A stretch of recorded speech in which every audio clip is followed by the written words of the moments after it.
This is Patricia Raskin Positive Living on News Talk 630 WPRO and 99.7 FM. The program that brings you practical strategies and positive solutions to help you live the kind of life you really want. To speak with Patricia and her guest, call 438-WPRO or toll free at 1-800-321-WPRO. Now, here's Patricia Raskin. Well, good afternoon, everyone, and welcome. Welcome to Patricia Raskin Positive Living. I'm very excited about today's show. We have just a very special program for you and a very, very special guest, a renowned celebrity, someone who's made such a difference in people's lives. And I'm very honored to have on live on the phone, so we can take your questions, the actress Linda Evans. Ever since her dazzling breakout performance in television's Big Valley, gorgeous and gracious Golden Globe Award winner Linda Evans has been collecting recipes from world-renowned chefs, celebrities, and friends, including Barbara Stanwyck, John Wayne, Tony Curtis, and others to share with those that she loves. After entering the movie world and starring with leading men such as Richard Burton, Steve McQueen, George Papard, and of course John Forsythe in the TV mega hit Dynasty, Linda has continued her love affair with cooking. And we're talking today, among other things, we're talking about her new book, Recipes for Life, My Memories, written with her stepdaughter, Sean Catherine Derrick. Linda Evans candidly dishes stories of growing up to live and play among Hollywood's royalty. And on it goes. Welcome, Linda. Oh, it's a pleasure to be with you today. Thank you. I didn't read all of your bio because we'd be here the whole time with me reading, Linda. Oh, that's okay. Thank you. All right. Great. You know, there's so much to ask you about in terms of your celebrity life, but let's first talk about your book. Your book is Recipes for Life. What does the title mean? Well, it's how I put my life together, the ingredients that made up my life, the stories. It's a memoir with recipes in it, and each story is a part of my life. It dishes me up. It gives you me.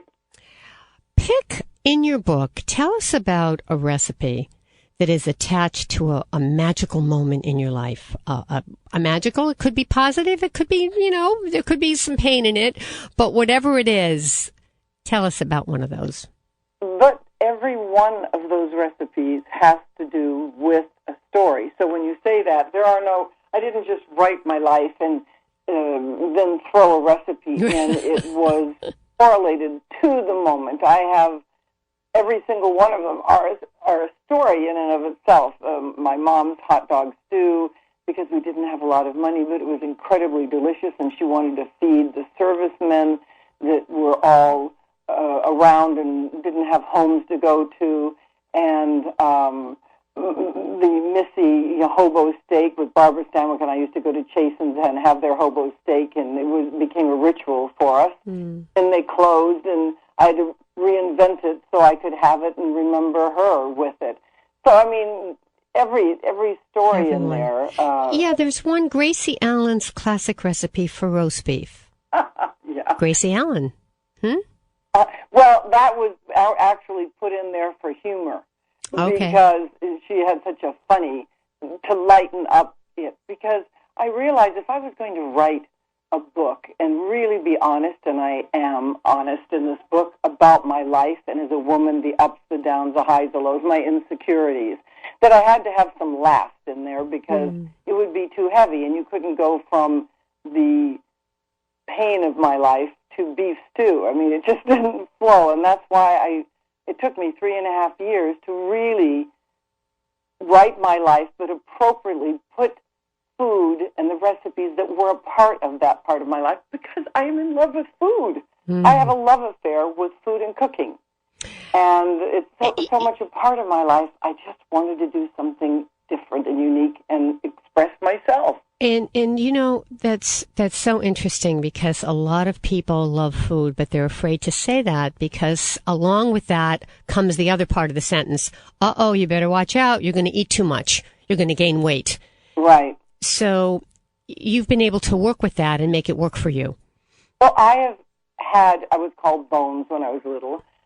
a great metabolism, and I was told as I got older that would go away, which really made me mad because I didn't want to think that I couldn't eat what I wanted, and I have found a way through walking an hour to an hour and a half every day, brisk, through working out, strength training 3 times a week, that I am able to still eat what I love. And as you see in this book, I don't hold back. Yeah, which is really very special.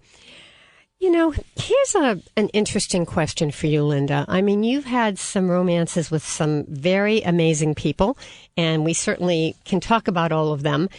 But now you're at a different stage of your life. And, you know, for those of us, we all grow older, we all age, and we have different periods in our life that are very exciting and exhilarating. And you had so many of those in your film career and with leading men. How do you maintain that excitement and richness in life now as you are older? Well, I'm going to be 70 tomorrow. And Happy birthday. Yeah, Happy birthday, you. Linda.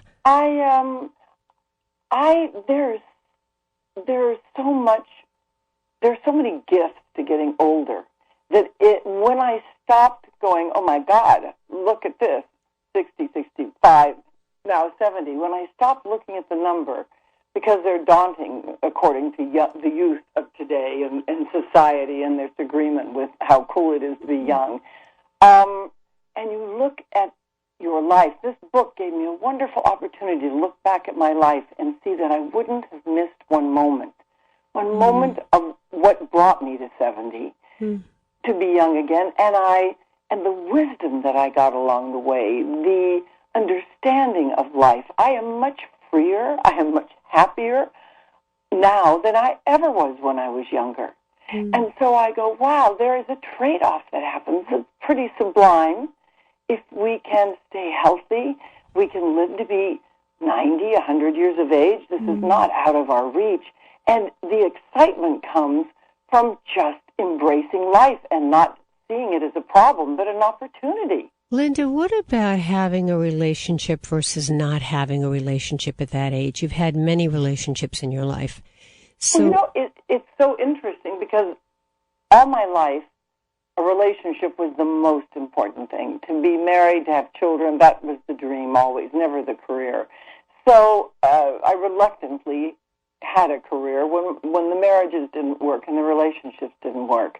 And I have found that in my late 50s, early 60s, that there's a peace that I have. There's a relationship with myself that I'm having that astounds me, that how happy I can be on my own. It's not that I'm trying to be on my own or trying to be with somebody. It's just how it is, and I'm enjoying it.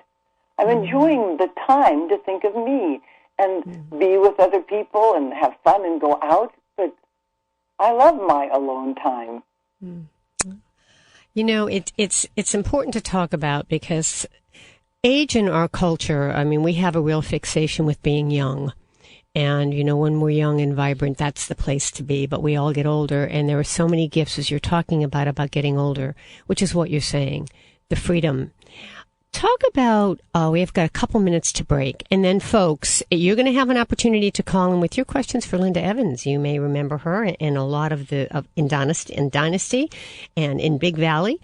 And so we're going to have you call in after the break. But, Linda, talk about some of the highlights in your life now. What has meaning for you now? What has meaning for me now? Let's see. I would say that there are things that I'm doing that I've never done before. In other words, I took up skiing just a couple of years ago. Really? First time. Because when I went in to see Aaron Spelling, he said, what are you doing right now? I said, I'm leaving next week to have my first skiing lesson in Aspen. I have a condo and an instructor. And he said, great. When you break your leg, we'll be happy to replace you. And I went, hey, I canceled my skiing trip. Did you? And I never went through Dynasty and got busy afterwards, and I just took it up. Oh. So there are things that we can do. I was on the bunny slope. I mean, I still am on the bunny slope, but I have a ball, and I'm enjoying learning new things. I took a trip the beginning of this year to Africa and lived with the Maasai for a week, and it was extraordinary because they honor the elders. Yes, they do. in their society that is just a beautiful honoring for when you get older, and just doing things that I've never done before, and giving myself permission to just, there are no limits. Yeah, it's very exciting. All right, we're going to take a break, and when we come back, we certainly are going to talk about Linda Evans' marriage to actor-filmmaker John Derek, her evenings with Paul Newman and Joanne Woodward and John Wayne. She's had long friendships with other ex-wives of John Derek. So many things. She's had breakfast with Richard Burton and was friendly, of course, with Tony Curtis. And then she had a very special relationship with Yanni, the musician and composer, which we'll also talk about, and her relationship with Rock Hudson, and it could just go on and on. So we'll talk about some of these things, and you can certainly call in and ask your questions right after the break at 438-9776, which is WPRO, or 800-321-9776 WPRO. I am talking to the acclaimed actress, Linda Evans, and her new book is Recipes for Life. It's My Memories, and it's Recipes for Life with real recipes. You're listening to Patricia Raskin Positive Living right here on News Talk 630 WPRO and 99.7 FM. We're also on the webcam at 630WPRO.com. Don't go anywhere. We'll be right back. Hi, everyone. We're back. You're listening to Patricia Raskin Positive Living right here on News Talk 630 WPRO 99.7 FM and on the web at 630WPRO.com. And I'm so fortunate to have on the air with me the acclaimed actress Linda Evans. You may know her from Dynasty and from Big Valley. And Keith is shaking his head. Keith is our engineer. And you remember Linda, correct, Keith? Oh, yes, and my dad's a Big Valley fan, and so I got to watch several episodes of Big Valley earlier this year, and now I love it. If I see it on TV, I'll watch it again. See, Linda? And Linda's book is Recipes for Life, My Memories with Real Recipes here. You know, before we go into the love life stuff, and I do want to open this up for callers because I promised you that I would, 438-9776 WPRO or 800-321 WPRO 9776. Any questions you have for Linda Evans, if you remember her from Dynasty or Big Valley or the days of Yanni or any questions, any comments, we'd love to hear them, and you're welcome to call in. So, Linda, here's my question. You know, we were talking before the break about how you're going to turn, is it 70, did you say? 70. 70, yeah. And tomorrow, so happy birthday. And how you were saying that this is one of the best times of your life. You can do what you want, you're free, and you're going skiing. I'm thinking about listeners that are saying this. And remember, this is positive living, but I'm still going to say this. Right. They're saying, well, that's real easy for Linda Evans to say. I mean, she's a major celebrity and a star. She can go anywhere she wants. You know, I don't have that luxury. What do you say to those folks? Well, I wrote in my book a lot about Bunky, my oldest friend. She just has been such a joy in my life. She lives up in Anacortes. She's just a regular person. And she got macular degeneration. She's 81 now. She got macular degeneration about 6 years ago and just went, wow, what am I going to do now? Because she can barely see. What did she do? She formed a band. She's just a regular person, been a mom, a wife and a mom, kids, grandkids, worked for me for a while, and just stay-at-home lady, formed a band, took all these people, 8 people, who had other lives, and one was a sculptress, one was an engineer, one was this, didn't really know much about music. They started performing for the senior citizens as a joy to give back because she loved music and just would play with her kids and whatever, the piano. She does keyboards now. They are a hit. They play for the Yacht Club. They play for the Chamber of Commerce. Yeah. They play for the senior citizens. They get so much joy out of expressing, and they have become so musical. It's, I mean, they from nothing. They get together twice a week, rehearse. It's become such a beautiful thing in their lives. It's never too late, is it? No, never. And you don't need money to do it. Well, there it is. There it is. Share with us, let's talk about, I'm going backwards now, but I'm going from the most recent, your relationship with Yanni, who is such an amazing musician and composer. His music is so healing and spiritual and beautiful. Oh, my God. Well, that's exactly what I felt when I heard his music, which is why I called him up on the phone to say, love you, love you, love your music, having no sense of what a Yanni was. I thought he was Japanese. And when I met him, of course, I had no idea when I opened the door that I would fall in love with what was standing in front of me. I couldn't think. I couldn't breathe. It was as if I wanted to slap him and say, where have you been all my life? My God, you're the one I've been waiting for. And it was beautiful to have those 9 years with him and to experience the music world, which I was not musical at all. Now, question is, what ended that? Because it sounds magical. Well, it was magical, and love is magical, but reality was that, and I'm telling you, it was so beautiful how his world took off to the music. They loved it and embraced him, and so he started traveling and performing and making concerts and videos and things, and he just got so busy that it really didn't have time for us. It just got, and he wasn't prepared for how much it would take for him. See, I had done Dynasty. I knew you get on a ride and it just goes, and it has a life of its own success. It's a wondrous thing to experience, and I knew myself that during Dynasty I couldn't have much of a private life. That's one of the reasons I left. So I totally understood what was going on. It was sad. It's sad, but you have you're inspired by it even now. Oh, are you kidding? I wouldn't have missed a moment of it. I mean, some of the hardest things that happened to me in my life have built me into who I am today. It's given me the strength and the compassion and the ability to unconditionally love people. Linda, what was, but tough question coming. So, folks, if you'd like to call in, 438-WPRO-9776 or 800-321-WPRO-9776.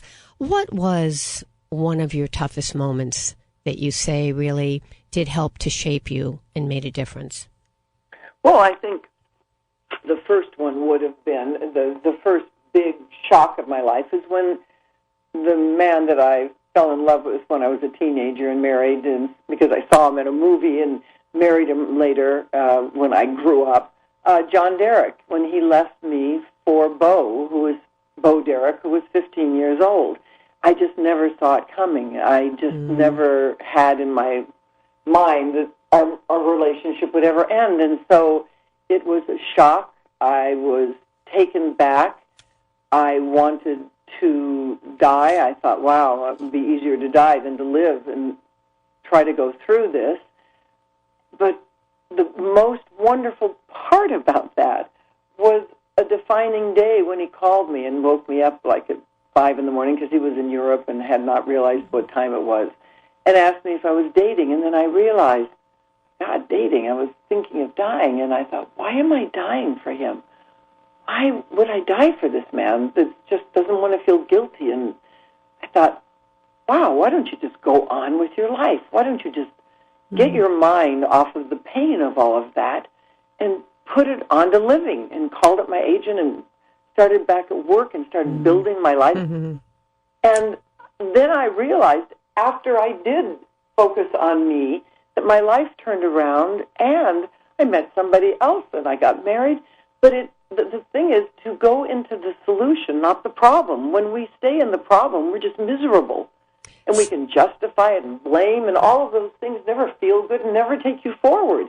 Right. And I realized that, there's always another choice. When one door closes, another will open, and another, and you get to 70, and you look back and you go, wow, all those doors that look so lousy opened wondrous things. If I had stayed married to John, who didn't want me to work at all after we got married, after Big Valley, he wanted me to retire.